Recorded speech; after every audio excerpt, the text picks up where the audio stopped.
sedekah subuh. Sedekah subuh, kenapa saya berkata sedekah subuh? Bukan berarti tidak boleh sedekah di waktu yang lain.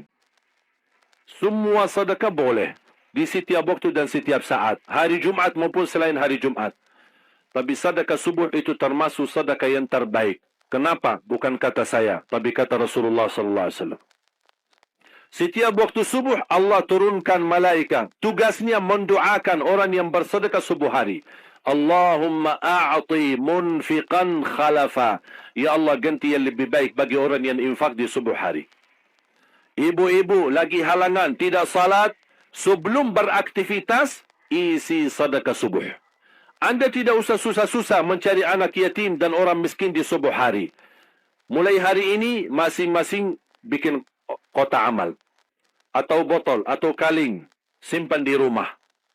Setiap habis salat subuh sebelum beraktivitas isi sedekahnya. Apalagi kalau sedekah itu disertai doa. Begitu Anda sedekah, sebutkan hajatmu. Ya Allah, dengan berkah sedekah ini, ya Allah, saya ingin nikah. Mudahkan jodoh. Nikah lagi juga boleh doa, tidak apa-apa. Ada yang sedang melamar kerjaan. Anda isi, wallahi dahsyat. Amalan ini wallahi dahsyat. Manfaatnya banyak. Untuk menyembuh penyakit, menabulkan hajat, memudahkan urusan. Dan tidak pernah saya sampaikan amalan ini, semua alhamdulillah berhasil mendapatkan hajatnya. Begitu Anda isi, doa. Ya Allah, dengan berkah sedekah ini, mudahkan lamaran kerjaan saya. Ya Allah, dengan berkah sedekah ini, mohon titipkan pahalanya untuk kedua orang tua saya. Kalau ada yang merasa dirinya suka marah, suka emosi, ya Allah, dengan berkah sedekah ini, tenangkan hati dan jiwa saya, agar tidak emosi lagi. Ya Allah, dengan berkah sedekah ini, karuniai kepada aku anak penghafal Al-Quran. Bu, jemaah sekalian, saya berkeluarga 12 bersaudara, timnas. Dan kami memang sudah disusun satu lusin. 12 ini mempersiapkan kalau timnas kita belum mampu membawa juara, insyaAllah kami sekeluarga siap mengganti timnas. Alhamdulillah, dari saudara saya 12 ini 10 penghafal Al-Quran. Tapi orang tua saya awam. Percaya enggak? Orang tua saya bukan ulama, bukan kiai, bukan ustaz. Ayah saya belajar kelas 3 SD. Ibu saya tidak pernah masuk sekolah sama sekali. Sampai usia 40 tahun masih buta huruf, tidak bisa baca Quran. Tapi Allah berikan karunia keturunan penghafal Al-Quran. Berkat apa? Salat mereka dan sedekah mereka, termasuk doa. Itu berjuangan mereka. Alhamdulillah, sekarang ayah saya, ibu saya penghafal Al-Quran, yang jadi gurunya anaknya sendiri. Sekarang di Indonesia saya bawa 5 adik saya dan ditugaskan menjadi imam tarawih. Saya bawa mereka pindah dari Arab kemari. Ada 5. Yang perempuan sudah dinikahkan sama orang Indonesia, orang Jakarta. Dan saya dorong adik saya yang perempuan untuk menghafalkan suaminya biar jadi penghafal Quran. Yang 4 laki-laki, ada yang 2 bawa istrinya masing-masing dari Arab, yang 2 lagi saya nikahkan di Indonesia sama orang Indonesia. Ada 1 sama orang Sunda, 1 sama orang Lombok. Jangan khawatir Bu, masih ada lagi, masih ada. Bahkan saya dorong adik-adik saya semua wajib nikah 4. Masing-masing 4 istri. Kenapa? Supaya banyak keturunan. Kalau bisa setiap satu istri 12, satu lusin. Masya Allah, luar biasa. Mengapa? Karena kita punya perjuangan yang masih panjang. Cita-cita saya mencetak 1 juta penghafal Al-Quran di Indonesia. Ketika saya datangkan adik saya tugaskan sama mereka dan tegas. Kalau kalian datang hanya mau berhiburan, pulang. Kalian di sini untuk bersama-sama memperjuangkan untuk mencetak 1 juta penghafal Al-Quran. Dan alhamdulillah program ini sudah jalan. Dan kita terus memperjuangkan. Dan saya harap semua jamaah insyaAllah berkenan terlibat dalam program ini. Cita-cita saya, semua masjid se-Indonesia insyaAllah diimami imam penghafal Al-Quran 30 juz. Bahkan lebih hebat lagi cita-cita saya. InsyaAllah saya yakin akan terjadi. InsyaAllah demikian hari, di waktu yang Allah insyaAllah tentukan, insyaAllah Presiden kita penghafal Al-Quran. Cuba, ya Allah, rasanya enak.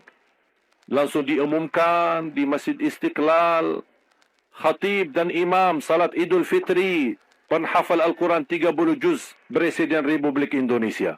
Oh, mantap. Imam salat Idul Adha, Presiden kita. Salat Jumat, khatib dan imam, Presiden kita. Tidak perlu ganti imam.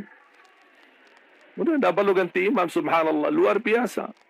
Cuba, saya kagumi ketika membaca dan melihat YouTube-nya Presiden Erdogan, Turki. Walaupun beliau bukan penghafal Al-Quran, tapi murattal bacaannya beliau, Masya Allah. Mana ada sekarang Presiden di dunia Islam sebagaimana bacaannya yang benar. Ini sudah saatnya, tapi bukan sekarang ya, nanti maksud saya sabar dulu. Nanti jadi kacau nanti semua. Nah, sabar dulu. InsyaAllah ada waktunya. InsyaAllah. Mulai dari sekarang kita ayo bersama-sama mempersiapkan untuk kalau anda gagal menjadi penghafal Al-Quran, jangan gagal anakmu, cucumu, generasi yang ini semua. Kita melihat, saya bangga. Kenapa saya semangat untuk mencetak 1 juta penghafal Al-Quran? Itu berkatnya acara Hafiz Indonesia. Nonton kan acara Hafiz Indonesia? Nangis ya? Habis tisu kan? Tahu enggak salah satu karunia Allah untuk Indonesia? Ada teman saya berusaha punya TV di Arab. Beliau ingin membuka dan membuat acara Hafiz Indonesia versi Arab. Tapi gagal. Kenapa? Karena tidak menemukan jumlah yang banyak penghafal Al-Quran di bawah usia 10 tahun. Hanya Indonesia saja. Malaysia kalah. Indonesia saja. Di bawah 10 tahun. Dan sayang sekali memang anda yang nonton acara Hafiz Indonesia, anda nonton acara yang sudah jadi. Tapi anda belum tahu apa yang kami berjuangkan di belakang layar. Sebelum acara Hafiz Indonesia, 4 bulan bekerja keras. Sambil tim turun ke lapangan, ke desa-desa, kampung-kampung, ke pulau-pulau untuk menumbulkan dan mendatangkan, menghadirkan para penghafal Al-Quran. Ketika dibawa di Jakarta, 2 bulan berturut-turut kami didik mereka. Yang awalnya pemalu, awalnya ada yang mohon maaf, kencing di celananya sendiri. Saking tidak berani, takut. Alhamdulillah sekarang menjadi mereka pemberani. Bahkan mereka berlumba-lumba azan subuh. Mereka berlumba-lumba membangunkan sesama saudaranya. Sama-sama tertib, makan. Kita menghadirkan doktor kesihatan. Kita menghadirkan doktor psikologi jiwa untuk menjaga perasaan mereka selama 2 bulan. Didampingi kadang-kadang ibu mereka, didampingi kadang-kadang ayah-ayah mereka. Dan semua rata-rata sepakat orang tua mereka tidak pernah kami merasakan bangga memiliki anak sebagaimana kami melihat perjuangan di Hafiz Indonesia.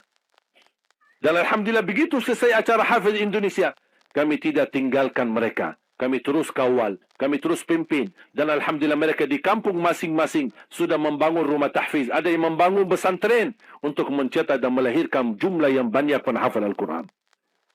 Dan ini perjuangan luar biasa. Tidak mudah.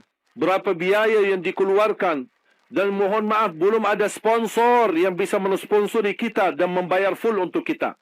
Kita terus bekerja keras. Dan Alhamdulillah masih Allah hantarkan kepada kita orang yang dermawan, orang yang baik, yang berduli dengan dan mencintai Al-Quran. Allah anugerahkan. Wallahi menurut saya, saat ini, zaman ini, sedekah yang terbaik dan yang termulia, semua apapun yang terkait dengan Al-Quran, itulah yang termulia.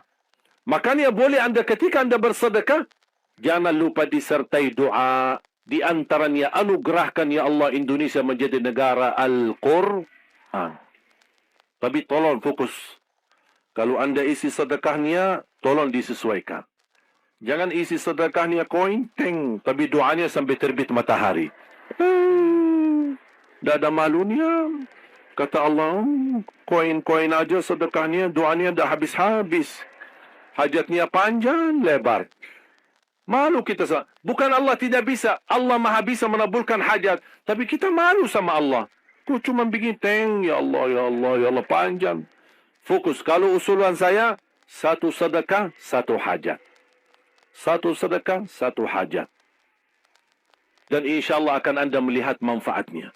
Mudah-mudahan semua yang hadir insya-Allah menjadi keluarga besar 1 juta penghafal Al-Quran. 1 juta mencetak penghafal Al-Quran. 1 juta keluarga Al-Quran yang insya-Allah akan membangun generasi baru yang membawa Indonesia menjadi baldatun tayyibatun wa rabbun ghafur, dan di masa yang akan datang insya-Allah Indonesia menjadi lebih baik. Amin ya rabbal alamin. Barakallahu fikum. Terima kasih, semoga bermanfaat. Kurang lebihnya mohon maaf. Mungkin ada panitia ingin menyampaikan selanjutnya.